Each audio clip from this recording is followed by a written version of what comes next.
Bonjour tout le monde.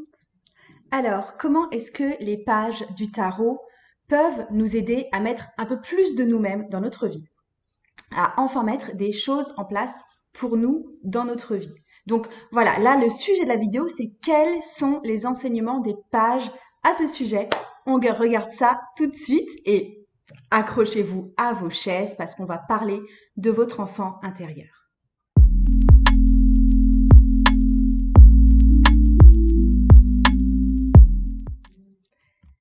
Moi, je suis Margot Robert Winterhalter, je suis psychopraticienne spirituelle, je suis également tarologue et j'aide les personnes qui savent que quelque chose de fondamental doit changer chez elles à se libérer du poids de leur passé pour enfin vivre au présent. Donc, dans mon programme en ligne, Les personnages de la cour, la liberté d'être soi, je vais vous permettre de contacter en vous tous les personnages de la cour du tarot afin de libérer toutes les facettes de vous-même. Si ce programme vous intéresse, vous aurez tout ce qu'il faut dans la barre d'infos ci-dessous. Mais en gros, dans ce programme, il y aura une semaine à chaque fois qui sera dédiée à un personnage de la cour. Ce n'est pas du tout axé sur les apprentissages en lien avec les personnages de la cour en termes de qu'est-ce que ça veut dire dans le tarot, mais c'est vraiment axé sur des libérations énergétiques selon les thématiques de ces personnages de la cour. Donc, je vais vous parler aujourd'hui des pages et de ce qu'ils représentent pour nous comme étape de vie et comme étape de développement. Et pour ça, je vais me servir des pages trouvées dans le Mariel Tarot parce que ils sont tout simplement très très beaux et j'avais envie d'utiliser ce jeu-là aujourd'hui. Mais pour moi, les pages, ça va vraiment représenter un passage nécessaire vers l'accomplissement. C'est vraiment la racine de tout travail, c'est la racine de tout projet et de tout accomplissement personnel. Ce sont vraiment pour moi des cartes d'enfance et d'enfant intérieur. Donc pour moi, ça représente tout ce qui aurait dû être acquis durant l'enfance, qui aurait dû être amené, livré par vos parents, par l'entourage et qui aurait dû être solidifié chez vous pour vous offrir un socle solide plus tard dans votre vie d'adulte. Parce que c'est vraiment tout ce qui va fonder votre identité, tout ce qui va faire que vous allez être fier de ce que vous êtes, de ce que vous éprouvez, de ce que vous pensez, de ce que vous faites. Donc c'est vraiment une question de base, les bases qui vont vous permettre de construire une vie qui vous ressemble et qui vous satisfait. Donc c'est vraiment tout ce que vous auriez dû acquérir pendant l'enfance pour une vie d'adulte épanouie. Donc là, je vais vous montrer les 4 pages, les uns après les autres, en vous montrant à quelle base de l'enfance ça se rapporte. Tout d'abord, page de bâton. C'est celui par lequel on va commencer et qui est du fait d'apprendre. L'apprentissage d'enfance, c'est le fait de savoir reconnaître sa propre valeur. Parce que quand vous êtes enfant, normalement, les parents vous disent que vous êtes beau, que vous savez bien faire telle ou telle chose, que c'est bien en général.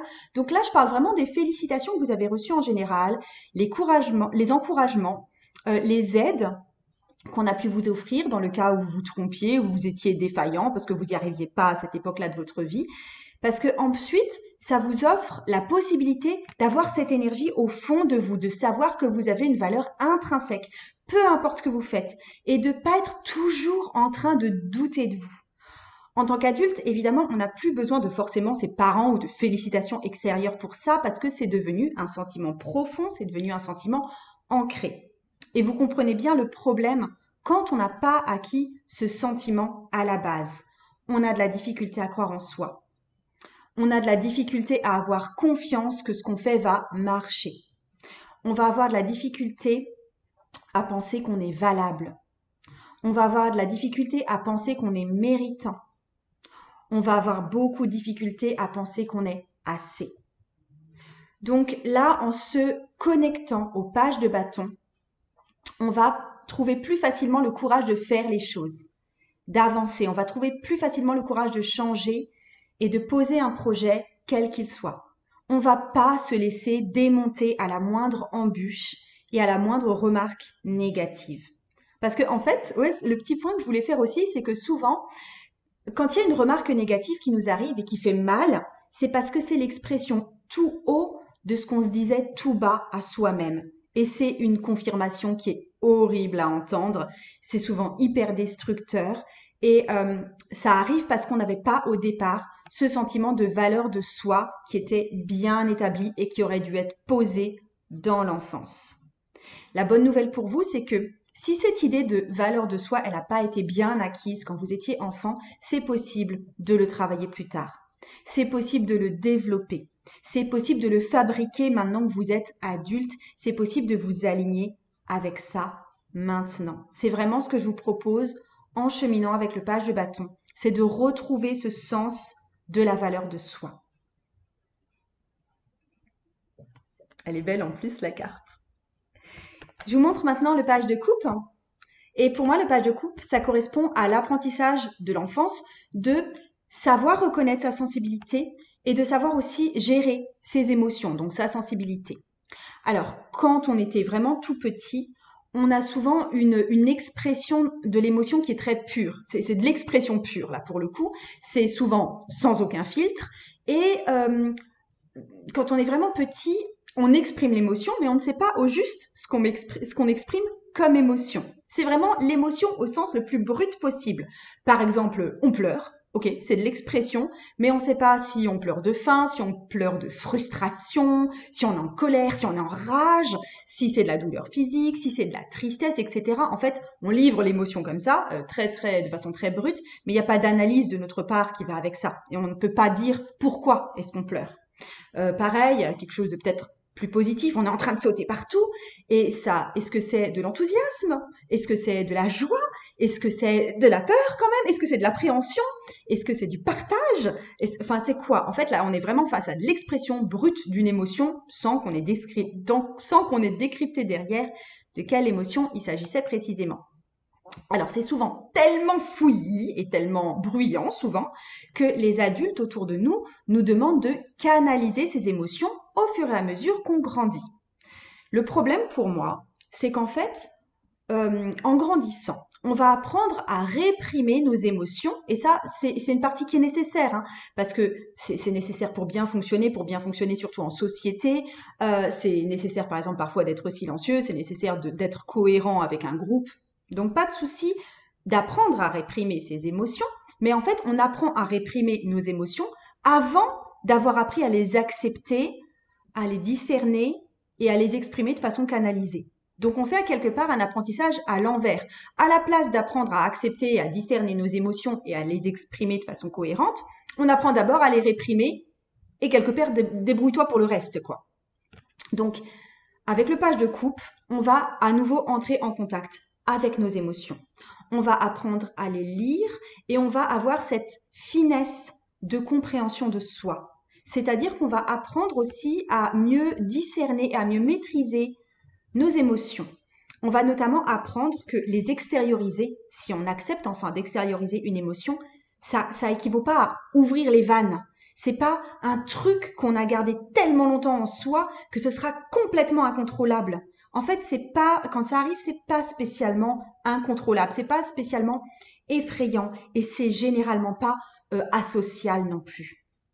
Donc, on se donne aussi, quand on fait ça, quand on est plus dans la connaissance de ses propres émotions, on se donne la possibilité d'être plus dans le partage de ses émotions, c'est-à-dire de pouvoir les communiquer avec les autres de façon saine et du coup d'être peut-être soutenu quand on est triste, de pouvoir peut-être partager un sens de la fête quand on est joyeux, de pouvoir éventuellement changer les choses quand on est en colère.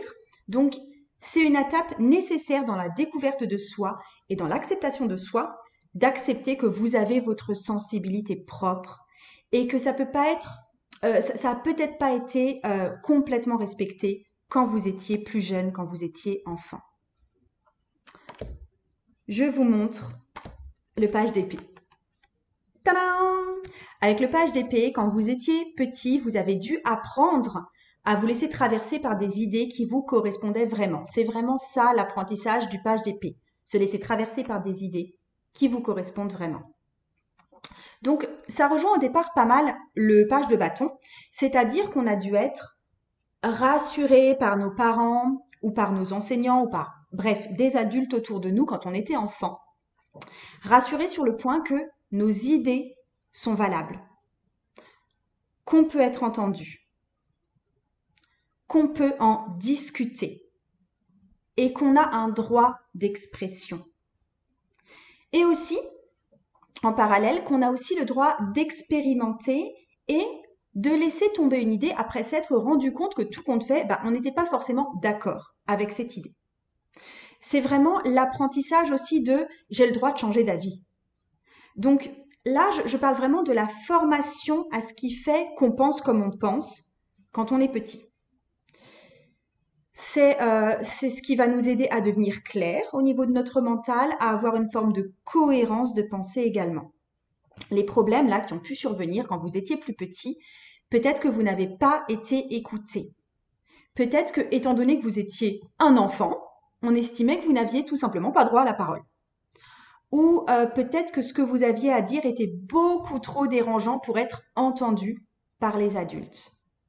Peut-être que vous n'aviez pas le droit de changer d'avis. Par exemple, là je donne un exemple pour changer d'avis, peut-être que vous avez exprimé une ambition professionnelle, ou peut-être que vous avez exprimé le fait que vous aimiez bien tel camarade à l'école, et du coup vous l'avez dit, donc vous n'avez plus jamais le droit de changer d'avis, quoi.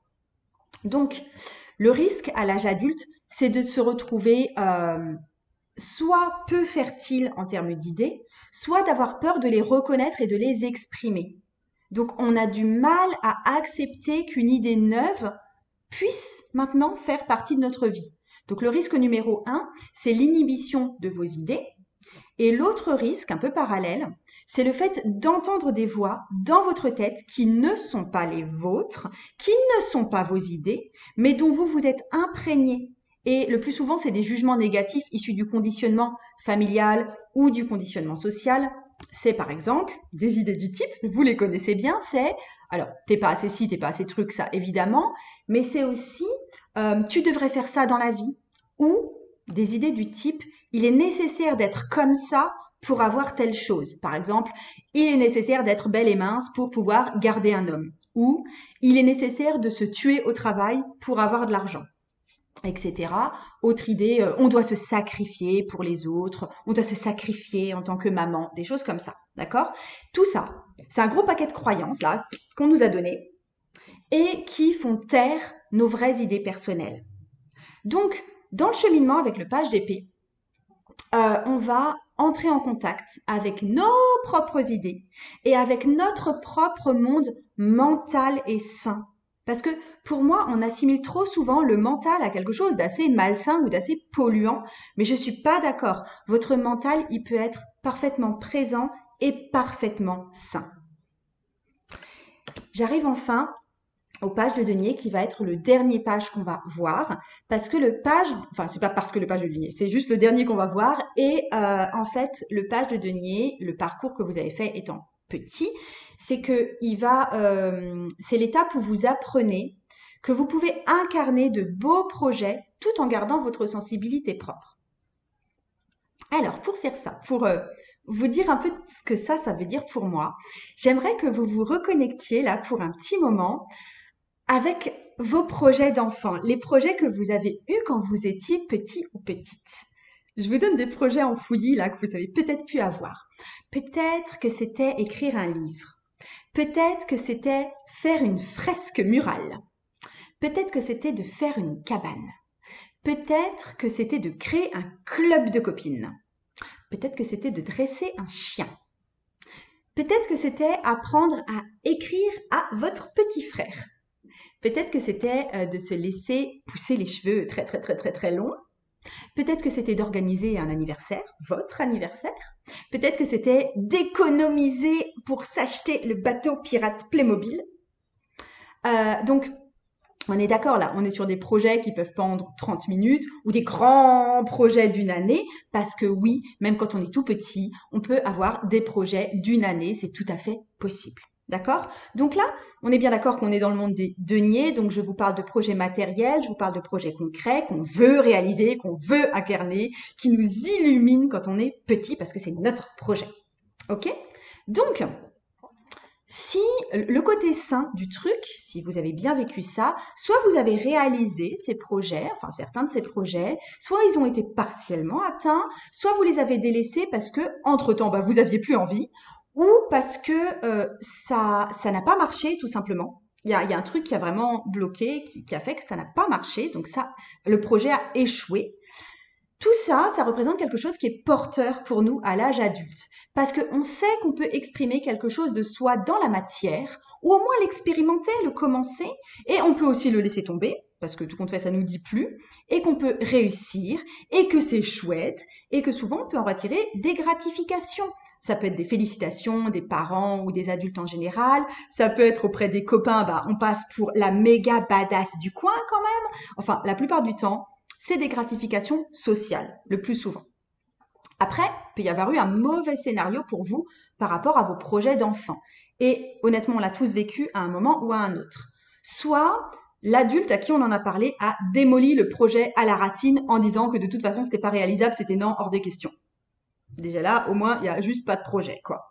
Soit on vient nous interdire de le poursuivre. Je sais pas, peut-être parce que ça fait trop de bazar, trop de bruit, ou que ça nous va pas, ou que ça nous salit, ou j'en sais rien. Soit on l'a réalisé plus ou moins, ou on l'a partiellement réalisé, et quelqu'un vient nous dire que c'est bien nul, alors que nous, on a bossé fort et on a mis beaucoup d'énergie là-dedans. Tout ça, ça vient endommager notre confiance en notre capacité de réalisation et notre capacité à ne serait-ce que essayer le truc. Donc quand on va cheminer avec le page de bâton, on va retrouver cette force d'incarner de beaux projets selon nous. Donc, il y aura vraiment, dans ce que je vais vous proposer, il y a une méditation guidée, en fait, pour chacun des pages, une méditation guidée de libération énergétique. Il y aura, avant cette méditation guidée, une petite vidéo explicative préalable et il y aura aussi un support PDF. Le but de tout ça, c'est d'aller désamorcer ce qui nous empêche de croire en nous, ce qui nous empêche d'accepter nos émotions, ce qui nous empêche d'avoir des idées qui nous correspondent et ce qui nous empêche de commencer à réaliser des choses concrètes. Parce que oui, franchement, c'est tout à fait possible de se créer à l'âge adulte ce qui s'est mal construit ou ce qui s'est carrément pas construit du tout quand on était petit. Et si effectivement vous avez un passé qui est relativement lourd et si c'est pas suffisant en une seule méditation, ce sera possible de réécouter autant de fois que vous en avez besoin. Donc, on va travailler durant tout un cycle lunaire sur les pages. Franchement, j'ai très très hâte de vous livrer ça. Sachant aussi, en plus, que vous allez être un groupe à faire ces libérations au même moment. Donc, il y a une sorte d'énergie qui sera créée ensemble. Ça va vraiment créer une vibration commune et du coup, ça va avoir encore plus de puissance et je le ferai en même temps. Parce que les méditations, oui, elles sont créées par moi, mais je vais les réécouter avec vous, je vais faire les libérations en même temps que vous. Le but, c'est vraiment de créer un grand bénéfice commun. Donc, je pense que vous l'avez compris. Il y aura bientôt d'autres vidéos que je vais faire paraître, où je vous parlerai plus en détail des autres personnages de la cour, donc les chevaliers, les reines, les rois, et de leur utilité dans votre parcours pour retrouver la liberté d'être vous-même. En attendant, je vous invite à jeter un œil à ce que je vous réserve. C'est en dessous. Ça s'appelle Les personnages de la cour, la liberté d'être soi. C'est en barre d'infos. Et moi, je vous dis à très bientôt. Et je vous embrasse. Au revoir.